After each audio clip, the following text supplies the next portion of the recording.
राधे राधे गुरु भगवान।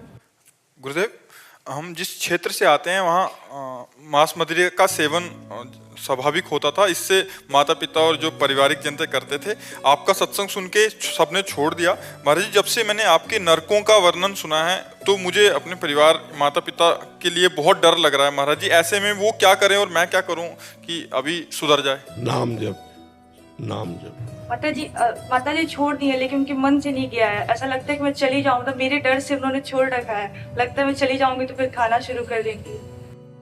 तो फिर नरक जाने के लिए तैयार रहती थी। आपकी वीडियोस सुनाती हूँ तो कहती है कि कान बंद कर लेती है, कहती है सब कोई खाता है, सब जाएगा तो मैं भी चली जाऊंगी। बढ़िया है, फिर कोई बात नहीं। फिर कोई नाम जप करें। और देखो, ये जवान के स्वाद के लिए दूसरे शरीरधारियों का हिंसा करके, चाहे वो मुर्गा हो चाहे वो बकरा हो, हर जीव अपने शरीर की रक्षा चाहता है। आप एक चींटी को भी देखो ऐसे करके तो भागेगी अपने प्राण रक्षा के लिए। इन छोटे छोटे निरीह पशुओं की हत्या करके उनका जवान, उसके अंग काटे जाएंगे, फिर तुम जवान से खाओगे, तुम्हें अच्छा लगेगा? कैसी माँ हो, कैसा तुम्हारा हृदय है, इन तुम दूसरे जीवों के शरीरों की हत्या करके उसके मांस खाने के लिए तुम राजी हो? जैसे बोल दीजिए छोड़। तो ये सुनाना, अपनी माँ को सुनाना।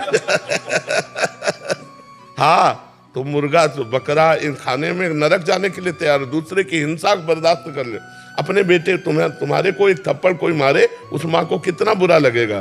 तो वो भी किसी माँ का बच्चा है, बकरा मुर्गा, और उसको मारते हैं लोग, खाते हैं। ये सब राक्षसी स्वभाव के लोग हैं, दुर्गति को प्राप्त होंगे। लेकिन जो सत्संग सुनते हैं उनको तो सुधार कर लेना चाहिए और अपनी जबान को रोको। 56 प्रकार के भोग बनते हैं हमारे वैष्णव में। ठाकुर जी को 56 प्रकार के भोग, 36 व्यंजन। ये कोई स्वाद है? ऐसे स्वाद है पदार्थ ठाकुर जी को भोग 56 भोग लगाए जाते हैं ठाकुर जी को। एक से एक स्वादिष्ट सब्जी, एक से एक स्वादिष्ट पदार्थ। अब हम तो यही प्रार्थना करेंगे तुम्हारी माँ के चरण छू के कि नरक न जाओ, भजन कर लो।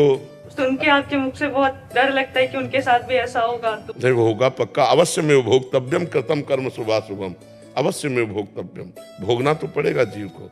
देखो, बढ़िया VIP कार में बैठे हैं, फिल्मी गाना चल रहा है और एक्सीडेंट हुआ, और पहले वो तार जला जिससे गेट खोला जाता है, अब उसी में पैक। अब वैसे ही जलो जैसे तुमने छौंक बगार का कीड़े मकूड़े जीव जंतु खाए, वैसे ही जलो। जिंदा कार में जल के राख हो गए। अवश्य में वो भोक्तव्यम कृतम कर्म शुभाशुभम। हम इसीलिए मजाक नहीं करते, हम इसीलिए कहते डरो। अवश्य में वो भोक्तव्यम कृतम कर्म शुभाशुभम। जीव को अपने कर्म का भोग भोगना, इसलिए डरो, किसी जीव को कष्ट मत दो। यदि किसी जीव को कष्ट दोगे तो तुम्हें भोगना पड़ेगा।